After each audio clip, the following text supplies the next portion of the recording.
Exclusive.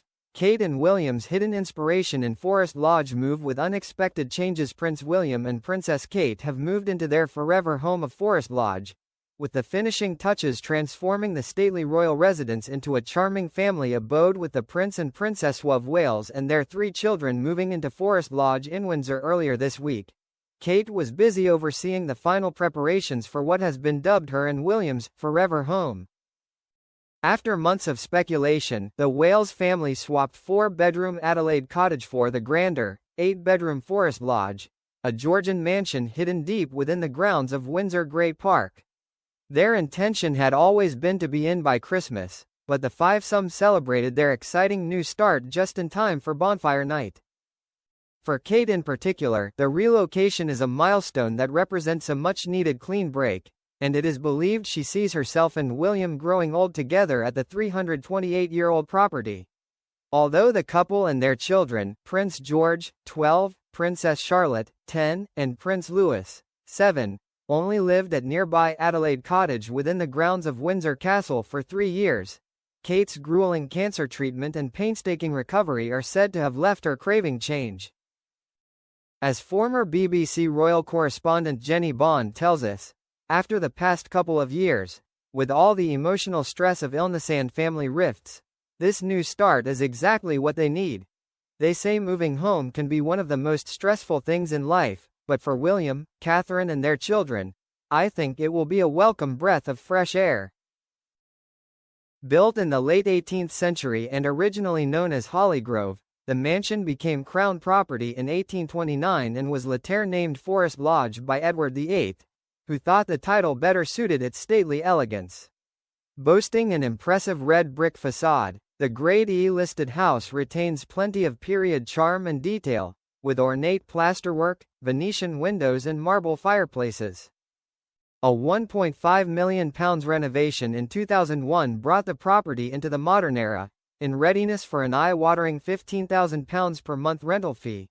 And now, under Kate's watchful eye, further minor updates quietly took place. In the summer, the Royal Borough of Windsor and Maidenhead approved a series of plans, which is thought to have included adapting fireplaces, replacing doors and windows, stripping out internal walls, and renovating ceilings and some of the flooring.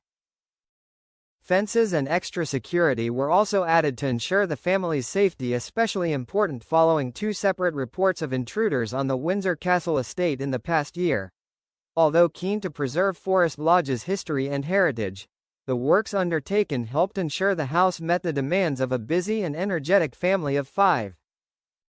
From what we know, Forest Lodge has big rooms and very high ceilings, and I think the task will have been to bring warmth to the space, to add personality and make it feel practical and not too grand, says Aman Garcha, interior designer of Styling Spaces. They'll have wanted to highlight the original features, like the large curved windows, marble fireplaces and cornicing, while adding their own personal touches through different textures, soft furnishings and rugs that create diverse zones in larger rooms. I imagine there will be lots of floor and table lamps to make it less austere and to add layering. The Prince and Princess, both 43, funded the refurbishments privately, and it's said they will also be paying rent at the market rate to the Crown estate. After recent reports over Prince Andrew only paying a nominal annual sum to live at the 30-bedroom Royal Lodge nearby, it seems William is determined to be more modern and transparent. And in keeping with his and Kate's reputation as hands-on royals, it's understood they will continue to have no live-in staff in their new home, as has been the case at Adelaide Cottage. The move corresponds with the family's plan to make Forest Lodge their long-term base, even when William eventually becomes monarch. I think it is a signal of how William intends to do things differently as king, Jenny tells us. He doesn't want to live in a palace or a castle. This is a large, grand house by any ordinary measure, but it doesn't smack of monarchy with a capital M or royal with a capital R, and that is exactly the image he and Catherine want to project. Although their offices and London residence at Kensington Palace remain, the heart of their life lies firmly in Berkshire, not least because the children are all thriving at Lambrook School just a few miles away. Like his father before him, George is also expected to attend Eton College in Windsor from next September. With 6 bathrooms and ample living space at Forest Lodge, the project has given Kate an opportunity to put her own stamp on a house they can expect to call home for many years. Known for her keen eye and love of interiors, she has very much been taking the lead, as she did when SHE and William inherited Anmer Hall, their rural retreat in Norfolk. A wedding gift from the late Queen, the pair instructed a £1.50 million makeover which was guided by interior designer Ben Pentreath, who also worked with Kate on tweaking apartment 1A at Kensington Palace. At Anmer, the renovations included moving the kitchen to the center of the property, while architect Charles Morris headed up structural changes, such as the addition of a glass-lined garden room. As for most people, the kitchen is very much the heart of the home, so you can understand why they wanted to make it more of a focal point, says interiors expert Aman. That's a very modern way of living, especially if you want to spend time with your kids while cooking.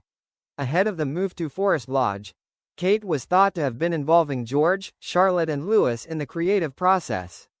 As Jenny says, "I bet the children have been very much part of planning how they want their rooms to be, what furniture, what color wall sand, what kind of storage for their books and toys. It's lovely to give them a bit of autonomy over how they want their space to be, and the word is that Catherine herself has been having a lot of fun choosing new furniture, and even old pieces from storage." According to reports, Kata was recently spotted picking out a 24-seater dining table from a warehouse that specializes in antiques and surplus royal furniture, enabling them to host the extended family with ease.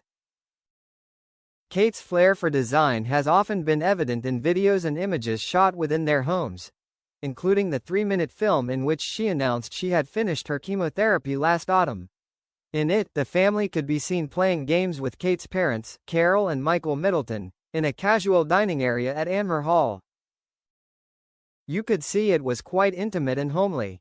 The room had been made cozier with long draped curtains, a blue and white patterned tablecloth and pottery plates on the walls, says Aman. It had a slightly rustic vibe in a way that's quintessentially British, and not something you'd expect from the royals.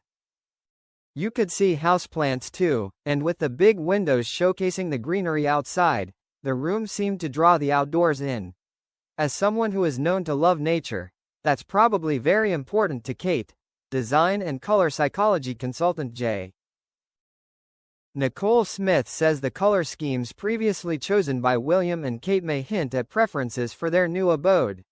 In rare glimpses into their properties, we've been able to observe they lean towards a classic aesthetic which I would call a fireside personality, she says. Their interiors embrace a warm palette including creams, khakis, pinks and reds, with warm-toned woods and touches of gold. Fittingly for royal properties steeped in history, the couple seem to shun ultra-modern decor as seen in their Kensington Palace apartment, which has neutral decor and lots of traditional artworks. Fireside interiors tend to trend away from today's obsession with minimalism, gloss white and gray, and towards maximalism, with plenty of texture, keepsakes, art and patterns, adds J. Nicole. That has also been evident in social media footage. In late 2022, when Kate posted a video to tie in with an addiction campaign, she was seen sitting on a cream sofa in Kensington Palace surrounded by carefully chosen accessories. It was a neutral base, acting as a blank canvas, and there were pops of color with floral cushions and bright red flowers, as well as lots of family photos, says Aman. The sear spaces that seem genuinely lived in, and rather than being opulent or standoffish, they're inviting and informal. As founder of the Joy First creative agency, J. Nicole believes Kate's treatment and recovery will also have influenced her design decisions for Forest Lodge. I expect she'll have been very focused on creating a welcoming home that feels safe, comfortable and relaxed, and an environment that reminds her what truly matters: love, joy, health and being together.